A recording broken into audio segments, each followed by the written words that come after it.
সুন্দর কৃষ্ণ সুন্দর কালী সুন্দর শিব সুন্দর রাম, এদের শরণে পাবে মোক্ষধাম, এদের শরণে পাবে মোক্ষধাম। সুন্দর কৃষ্ণ সুন্দর কালী সুন্দর শিব সুন্দর রাম। নমস্কার বন্ধুরা, গানে গানে সঙ্গীতার রান্নাঘরে আপনাদের স্বাগত জানাই। আজ আমি চলে এসেছি পমফ্রেট মাছের একটা দারুণ রেসিপি নিয়ে। চলুন রান্নাটা করে দেখা যাক। এখানে আমি 6খানা পমফ্রেট মাছ নিয়ে নিলাম। তার মধ্যে ছুরি দিয়ে একটু একটু করে কেটে নিয়েছি, কারণ এতে ভালো করে নুন হলুদ ঢুকবে। এবার এতে একটু ভিনিগার মাখিয়ে নিচ্ছি যাতে আষ্টে গন্ধটা চলে যায়। আপনারা লেবুও এর পরিবর্তে দিতে পারেন। দিয়ে দিলাম নুন, তারপর দিলাম হলুদ গুঁড়ো, এরপর দিলাম লঙ্কা গুঁড়ো, তারপরে একটু সর্ষের তেল দিয়ে মাছগুলোকে ভালো করে এপিট ওপিট মাখিয়ে নেব। সর্ষের তেলটা এই কারণে দিলাম, সামুদ্রিক মাছ, আঁশবিহীন মাছ তেলে দিলে তেলটা ছিটকে আসার একটা ভয় থাকে। তাই ভালো করে মাছগুলোতে সব মশলাটা মাখিয়ে নিয়ে এবার আমি এটা ম্যারিনেট করার জন্য কিছুক্ষণ রেখে দেব। সমস্ত মাছগুলোই এইভাবে ম্যারিনেট করার জন্য রেখে দিলাম। আর এখানে আমি 2টো আলুকে লম্বা করে কেটে নিয়েছি।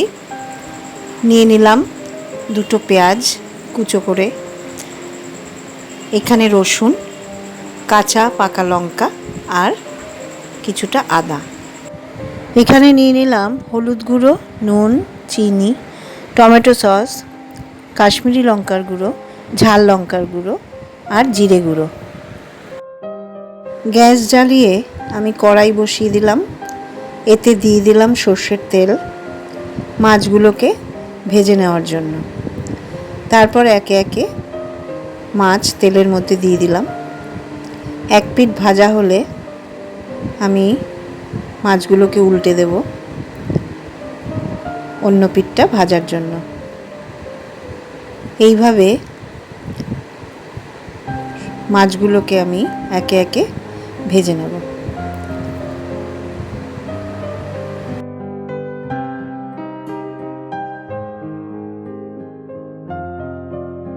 এভাবে আমি সমস্ত মাছগুলোকে ভেজে একটা পাত্রে তুলে নিলাম। মাছ ভাজা তেলের মধ্যেই আমি এবার কুচনো পেঁয়াজগুলোকে ছেড়ে দিলাম। সেই পেঁয়াজটাকে একটু সাঁতলে নিয়ে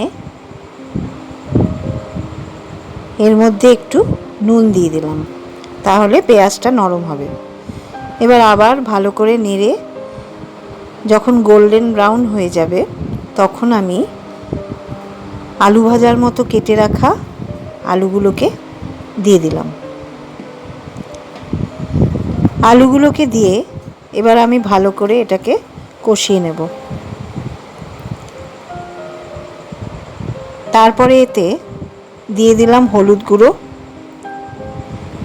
দিলাম ঝাল লঙ্কা গুঁড়ো, যে যেরম ঝাল খান দেবেন, দিলাম কাশ্মীরি লঙ্কার গুঁড়ো। এবার ভালো করে আবার নেড়ে দিচ্ছি, ভালো করে কষিয়ে নিচ্ছি। মশলাগুলোর সাথে আমি জিরের গুঁড়ো দিয়ে দিয়েছিলাম। এবার ভালো করে কষিয়ে নিয়ে এর মধ্যে আমি একটু জল দিয়ে দিলাম।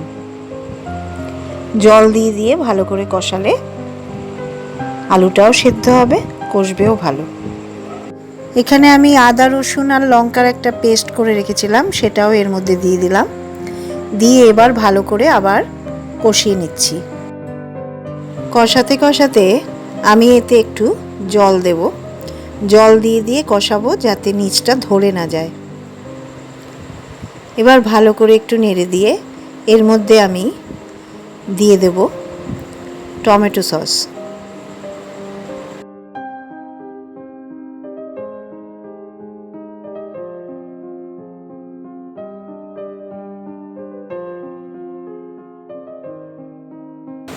তারপর এতে দিয়ে দিলাম স্বাদ মতো নুন আর অল্প একটু চিনি। এবার ভালো করে এটাকে নেড়ে আবার একটু কষিয়ে নিচ্ছি। এইভাবে অল্প জল দিয়ে দিয়ে কষাতে কষাতেই পুরো আলু সেদ্ধ হয়ে যাবে। আবার একটু জল দিলাম, জল দিয়ে একটা ঢাকনা দিয়ে ঢাকা দিয়ে দিলাম। ঢাকনাটা এবার সরিয়ে নিলাম। এবার আমাকে দেখে নিতে হবে যে আলুটা সেদ্ধ হয়েছে কিনা। আলুটা ভালোই সেদ্ধ হয়ে গেছে দেখলাম।